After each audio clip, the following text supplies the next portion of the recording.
For Barlo Dermurgadichian, the Armenian genocide story is a personal one. For many people, the genocide meant really forced deportations from their homeland on long marches through the countryside until they reached concentration camps, and only a very few survived. And both my grandmother and great-grandmother on my mother's side had gone through those deportations and the death marches and fortunately survived. But 1.5 million did not.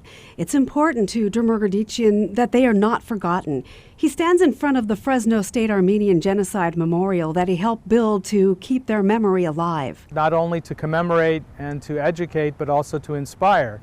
And it's young people who have the most to learn, because they usually don't hear about the Armenian genocide in high school. So coming here to Fresno State, walking by on the way to class, they become interested in this monument and read about it and learn about the Armenian genocide.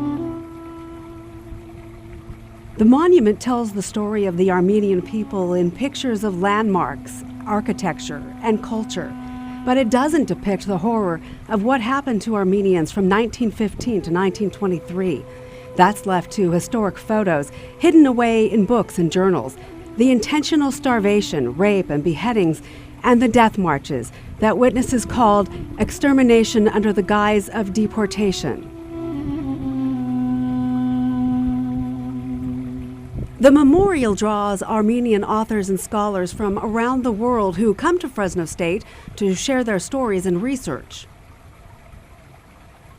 People packed the Peters Business Center to hear from author Adrienne Alexanian. She recently published a book of her father's memoirs called Forced into Genocide. Ms. Alexanian deserves a big round of applause for putting this center stage and making sure that this story is told. I think for her to come to this genocide memorial was really, for her, also a very moving experience, because it also intersected with her own father's story and the survival of the Armenians. And I think that's one other aspect that we need to remember, that the Armenians have survived. America opened its doors to the Armenian survivors, and they have thrived and prospered in this country. Earlier in the day, Alexanian and I explored the Armenian memorial. This is Mount Ararat and Masis. The smaller one is Masis. This is where Noah's Ark landed. Adrienne Alexanian found her father's journals after he died in 1983. She had them translated and published and came to Fresno State to tell her father's story.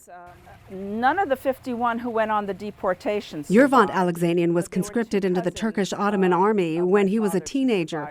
Most of his family perished, 51 people in all. As a soldier, he was an eyewitness to the horror of the massacre, but never told his daughter.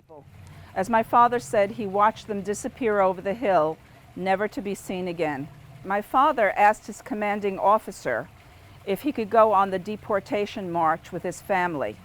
And his commanding officer told him that he could go, but the soldiers, the Turkish soldiers, would bring him back because he had to serve in the army.